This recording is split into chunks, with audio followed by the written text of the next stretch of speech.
Joshua M., chercheur de lumière. Chapitre 6. Séparation. La fin. Après un accident de camion assez grave, dont il sort presque indemne, et une période de rétablissement à la maison, papa est au chômage pour la première fois. Je sais, par les grands, qu'il y a des années, avant que nous naissions, il est allé en prison. Enfant, il a aussi été envoyé en maison de correction. En fait, papa, je le connais pas. Et maintenant, il est tout le temps à la maison. Il donne des ordres, crie sans raison. À l'école, la maîtresse nous a demandé d'apporter ce qu'on peut pour faire une crèche de Noël dans la classe. Je participe fièrement en prêtant la petite Sainte Marie familiale. J'aime bien ce senton. Je la reprends le dernier jour, mais j'oublie de la remettre dans sa boîte. Et quand papa ouvre celle-ci, la figurine n'y est pas. Par peur des représailles, je dis pas que je l'ai empruntée. Elle est pourtant dans mon cartable, mais j'ai peur et je me tais. Papa va en acheter une autre. Je sais pas qui lui dit que c'est moi qui l'avais prise. En tout cas, pour l'argent gâché, je me prends une grosse raclée. Je rampe à terre dans le couloir. Papa attrape la louche en argent qui est dans la famille depuis tout le temps. Il me dit qu'il est au chômage, qu'il n'a pas d'argent. J'évite la louche en me regardant droit dans les yeux, en suppliant. Je hurle « Papa, non, pas ça !» Il se retient, pour ce qui est de la louche. J'ai mal très longtemps, aux côtes, au dos et aux bras après ça. Jérémie et moi devons chanter pour la messe de Noël. À l'école, nous avons tous bien répété. Tous les enfants chanteront. J'adore chanter. Le grand soir, nous partons en retard, personne ne nous accompagne. Nous sortons dans la nuit, nous longeons la départementale sans éclairage, pendant les 2 kilomètres qui séparent de l'église. Nous arrivons à la fin de la messe, déçus, en colère. Le retard est la faute de maman qui ne nous a pas fait dîner à temps. Jérémie dit « Eh bien, nous rentrerons par le plus long chemin. » J'aime bien ce moment. Jérémie et moi, nous comprenons dans notre déception. Nous regardons les étoiles sur le chemin du retour en prenant tout notre temps. Pas de Noël dans ma mémoire. Pas de vacances. Un grand trou noir. En février, papa repart enfin. Il ouvre une poissonnerie. Loin. Nous le voyons de nouveau très peu. Un soir, papa et maman discutent dans la cuisine et maman n'arrête pas de dire « Non, nous ne partons pas. Nous ne quitterons pas Douélan. Les enfants ont leur école. Nous n'irons pas là-bas. » Je me serre contre elle pendant cette discussion. J'ai la tête enfouie en elle. Papa est très embêté comme à court d'arguments. Il se met en colère, mais rien n'y fait. Nous resterons dans notre maison, à Douélan. Papa continuera d'être loin dans sa poissonnerie. Je suis fier de maman. Pour Mardi Gras, on se déguise comme on peut, en corsaire. C'est une grande fête au bourg. J'aime bien le Mardi Gras. Puis vient la fête du printemps. Elle, c'est ma préférée.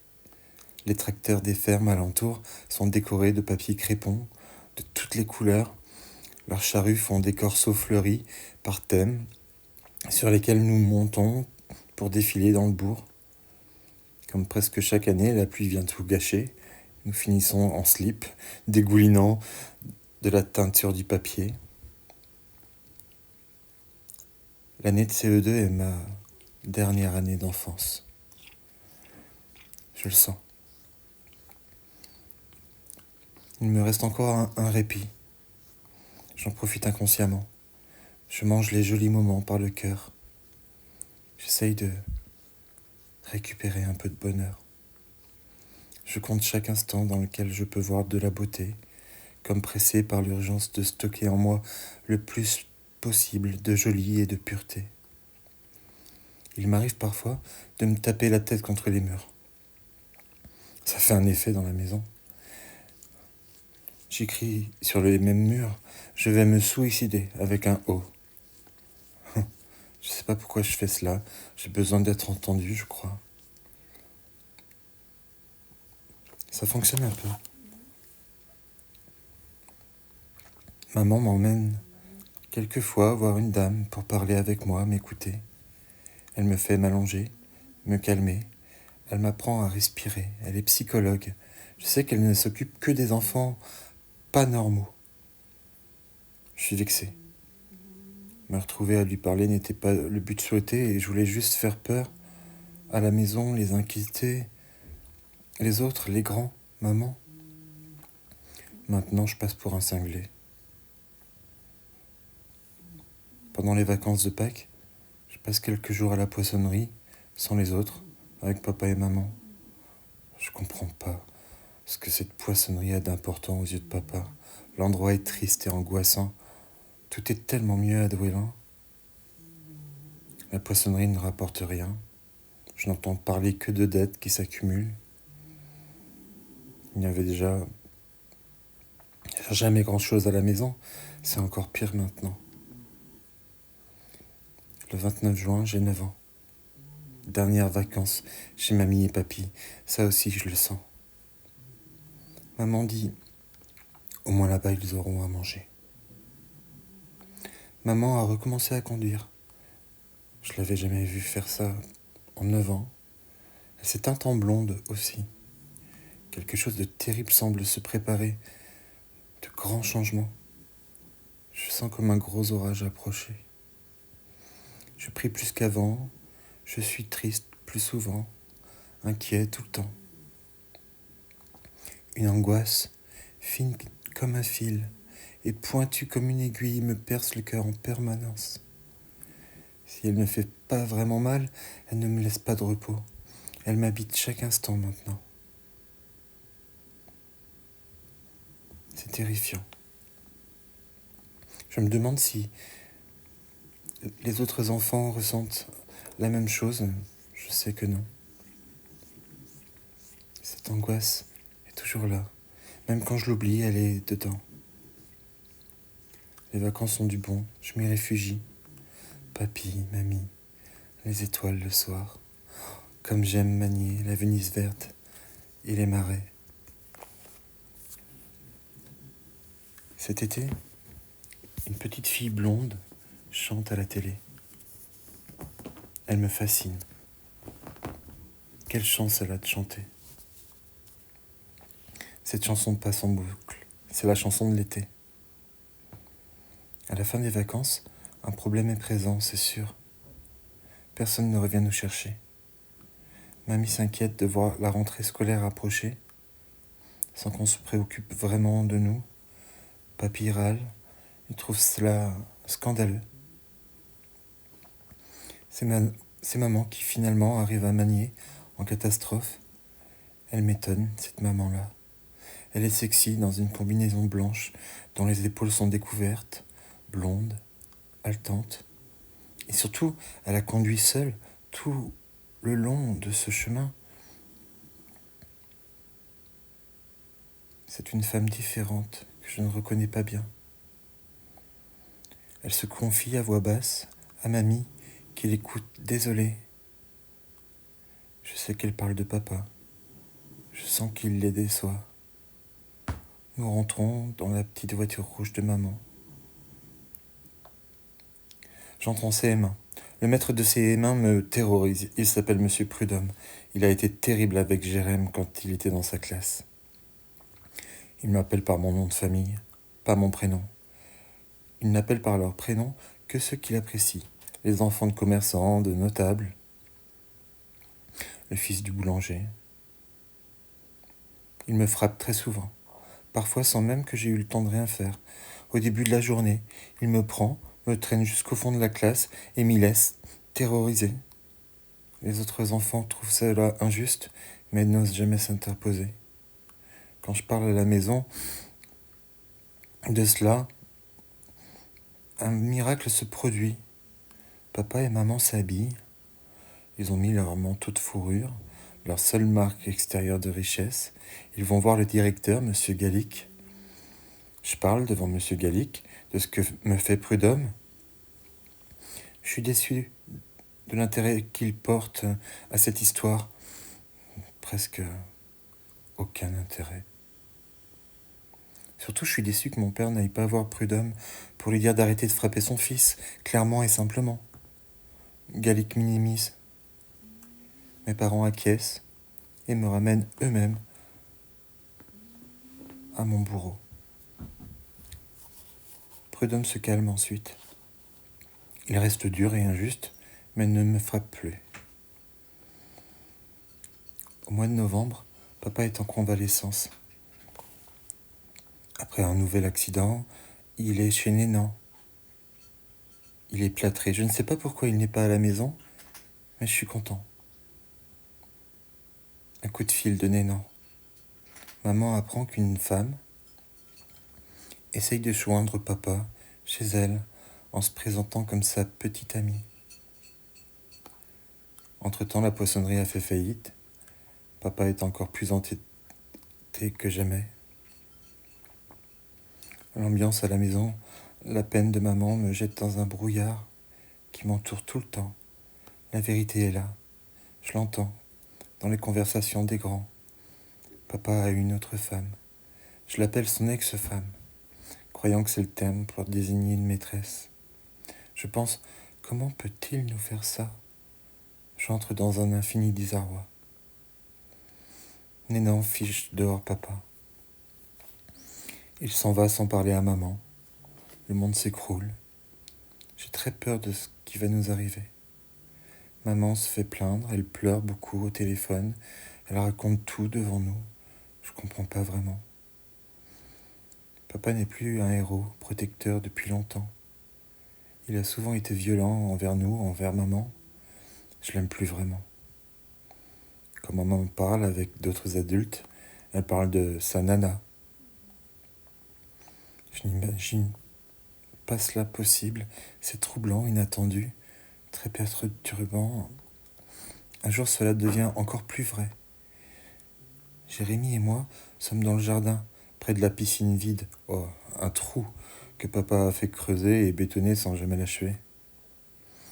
Une voiture inconnue arrive.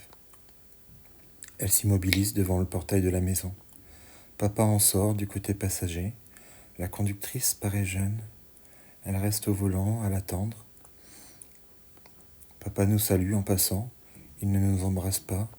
Il nous demande de rester dans le jardin pour parler à maman, entre grands.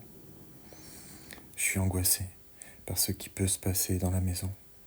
La peine que maman peut avoir et ce que papa veut lui dire me font trembler.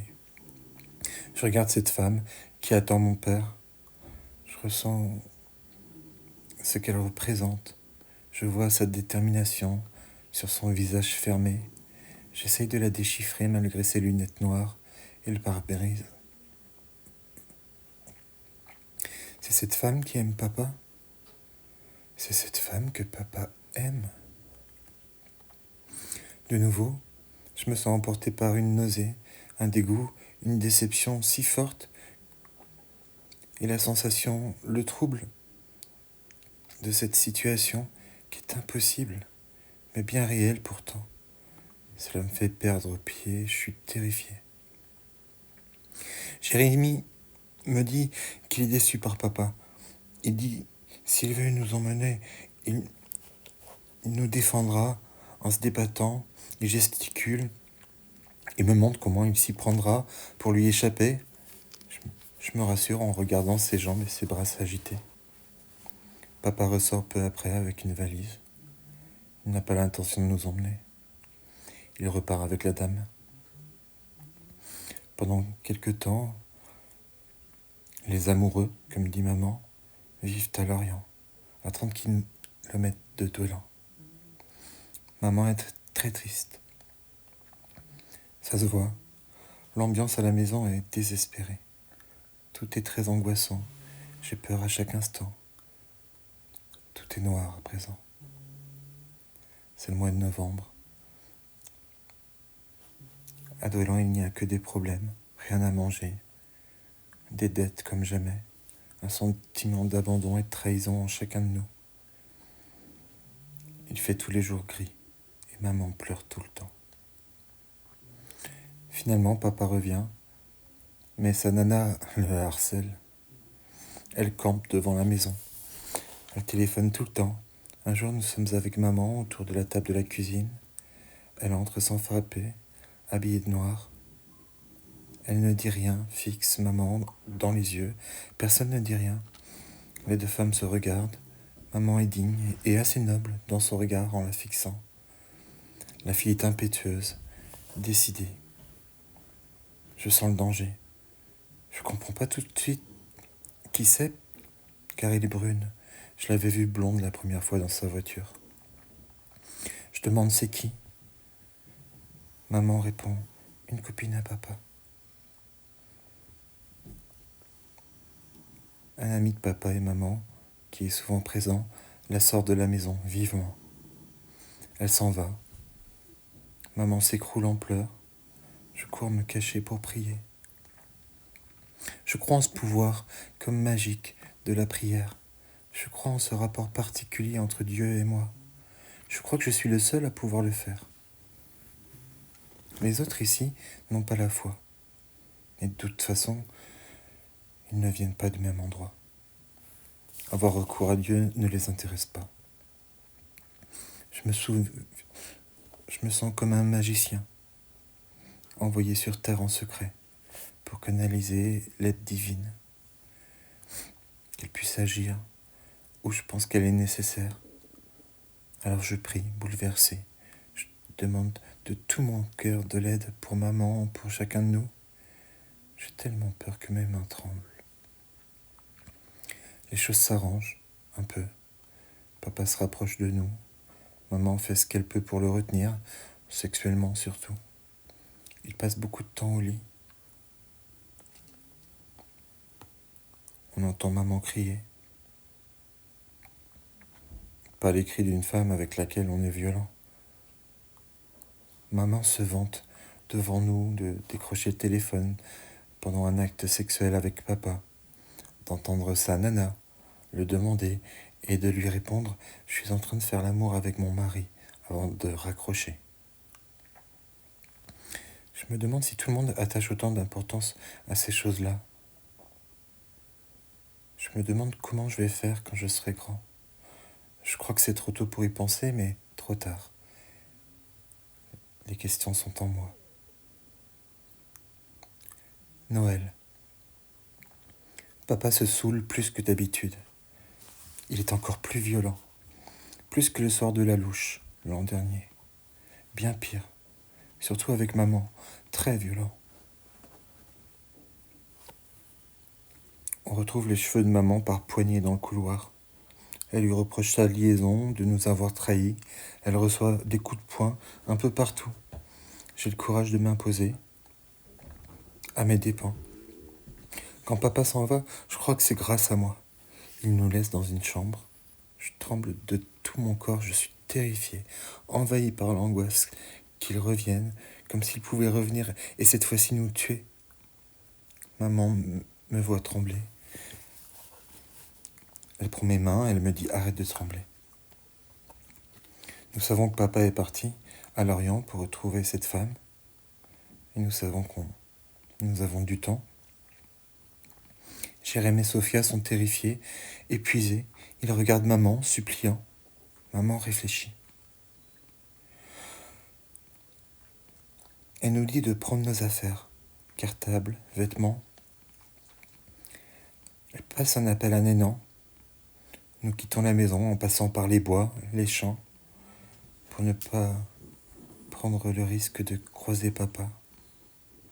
Il est minuit, je crois. Nous sommes tous chargés de nos affaires. Même si je tremble encore, je suis soulagé. Nous traversons les champs, les bois noirs. Il fait froid. Nous allons à la maison de Nénan. Je remercie Dieu en arrivant. Maman va nous protéger. La vie va enfin changer.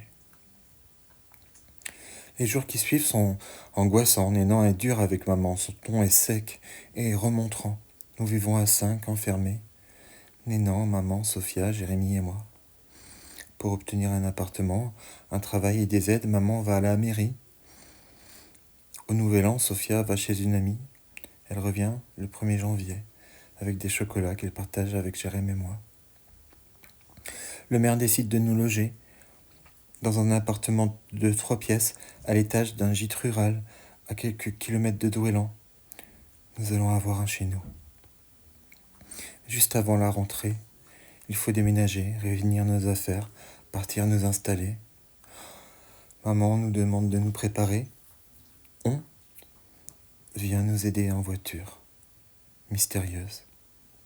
Elle attend impatiemment en regardant par la fenêtre. Je suis dans la chambre quand on m'appelle pour partir. Je comprends rien en sortant de la maison. Mon cœur se met à battre d'angoisse en voyant papa sortir de sa voiture. Je vois maman lui sauter au cou. Pire, elle l'embrasse amoureusement, avec la langue et tout. Elle se serre contre lui comme si de rien n'était. Comme si il ne nous avait jamais frappés. Je vacille. L'image est un coup de poing, je crois rêver. Je suis dégoûté par cette femme qui se respecte si peu, qui nous traite comme des animaux, des petits chiens de compagnie secondaires, sans vrai besoin de protection, de sécurité. Je ressens le plus grand abandon de ma petite vie, une sensation d'être si peu important aux yeux de maman. Ma protection, ma santé mentale, mon équilibre, tout cela n'a aucune valeur face au désir sexuel de cette femme, parce que je sens que c'est ça, la passion qu'elle a pour cet homme, pourtant dangereux, violent, alcoolique, infidèle et menteur. C'est ça qui la rattache à lui, ça qui prime, loin devant nos vies. Je me sens plus enfant. Je pense être un enfant n'est absolument pas intéressant pour être aimé de maman ou protégé par les grands. Je perds l'estime de moi, d'un coup, comme ça. Je ressens que ce qui a du pouvoir dans le monde, ce n'est pas ni l'innocence et l'amour comme celui que j'ai pour elle, mais le pouvoir de l'attraction sexuelle. Nénan, sur le pas de la porte, les bras croisés, vocifère. Eh bien, c'était bien la peine de faire tout ce cinéma.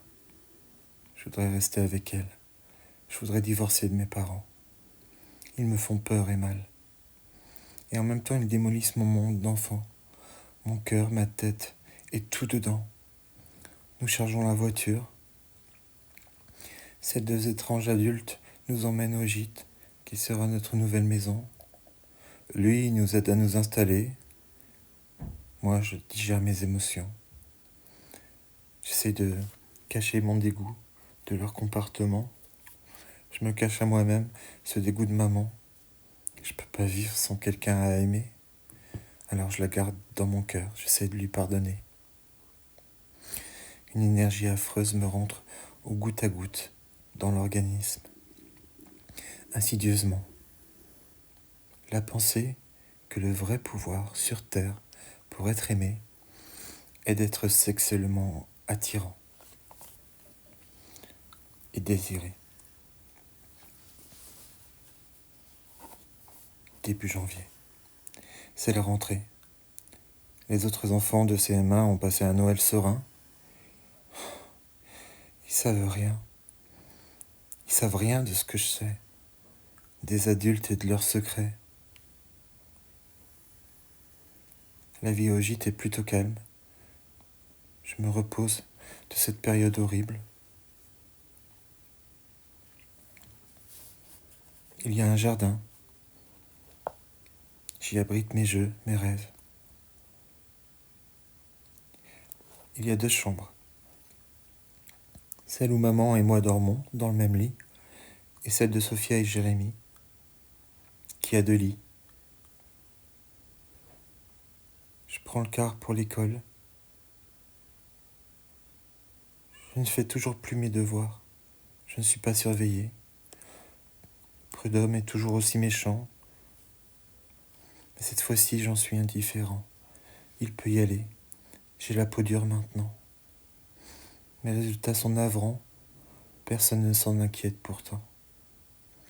La nuit, une voiture klaxonne en bas de l'appartement. Maman sort du lit. Elle se rhabille silencieusement. Elle croit que je dors. Elle sort.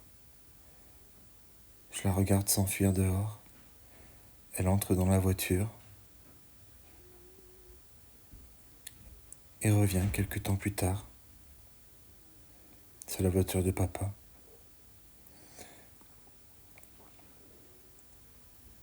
Il vient souvent, le soir, comme ça. Cette nuit-là, je ne dors pas.